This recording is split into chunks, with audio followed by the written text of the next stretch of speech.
Europe Midi. Il est 12h52, Maxime Switek.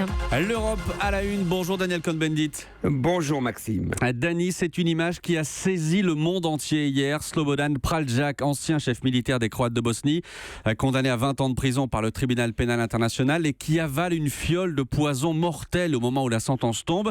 Praljak est décédé dans la foulée. Dani, pour vous, ce geste, il a quelles conséquences directes ? Si vous voulez, Praljak est un criminel de guerre. Il a été reconnu criminel de guerre. En se suicidant devant tout le monde, il devient, pour les nationalistes croates, pour son village, un martyr. C'est-à-dire qu'il renverse la chose. C'est un suicide politique, car il est très difficile de débattre des crimes faits par des Croates en Croatie, c'est la même chose, en Serbie, etc. Mais ce suicide est le contraire du suicide qui a eu lieu le 5 mars 2006 de Milan Babic, qui était le chef des durs croates, des nationalistes, qui lui était repenti et qui a dit « Je ne peux plus vivre avec ces crimes, c'est horrible ce que j'ai fait ». Et lui s'était suicidé en déclarant que justement, il voulait mettre fin à une vie qui n'en valait plus la peine avec ce qu'il avait fait. Donc il y a suicide politique et suicide politique. Ce n'est pas toujours la même chose. Dani, le suicide d'hier en pleine audience, il ne doit pas faire oublier le travail fait depuis 20 ans par le tribunal pénal international pour l'ex-Yougoslavie.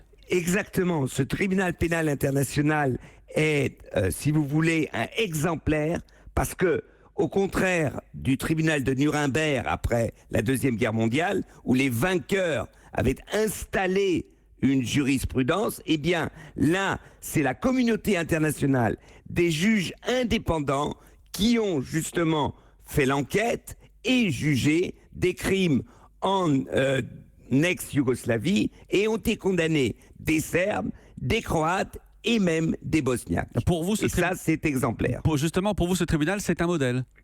C'est un modèle et on aura besoin d'un tel tribunal pour, par exemple, Assad, le Syrien, pour le terrorisme, pour ce qui se passe au Mali, pour ce qui s'est passé en Irak, donc je vais parler de la Syrie. Seulement voilà, pour que ce tribunal puisse naître, il faut une résolution de l'ONU et il ne faut pas de veto. Alors, est-ce que les Russes, une fois, accepteront qu'il y ait un tribunal contre Bachar el-Assad ? J'en doute malheureusement. L'Europe à la une. Merci Dani, à demain. Europe 1.